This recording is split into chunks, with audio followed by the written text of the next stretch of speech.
Guna mengamankan penyelenggara konferensi tingkat tinggi ke-42 ASEAN atau ASEAN Summit pada 9 hingga 11 Mei 2023, Kepolisian Republik Indonesia menyiapkan 2.627 personil. Pelaksanaan ASEAN Summit berlangsung di Labuan Bajo, Manggarai Barat, Nusa Tenggara Timur.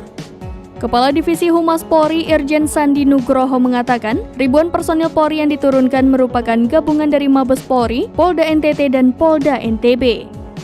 Sandi mengatakan ribuan personil tersebut akan disebar ke berbagai tempat mulai dari bandara, akomodasi para delegasi atau kepala negara yang hadir hingga venue penyelenggaraan. Sebelum main event pada 9 hingga 11 April, Sandi menuturkan akan ada side event yang akan digelar pada 7 hingga 9 Mei. Untuk side event nantinya akan menjadi tanggung jawab penuh dari Polri. Adapun beberapa hal yang diperkuat yakni fasilitas yang ada di Labuan Bajo. Contohnya keberadaan CCTV untuk memperkuat pengendalian dari command center, dari bandara sampai tempat acara dan akomodasi.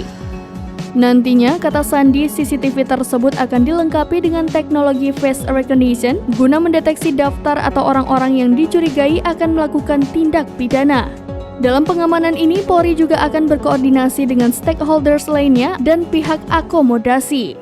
Hal ini guna memastikan apakah ada kendala yang membutuhkan bantuan secara keamanan dan ketertiban masyarakat atau Kamtibnas di NTT. Sandi menuturkan terjadi penurunan tren kejahatan.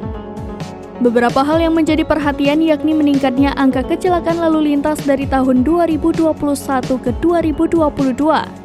Dengan semua persiapan tersebut, Sandi menegaskan Polri siap menjaga keamanan para delegasi dan kepala negara menghadiri penyelenggara KTT ASEAN.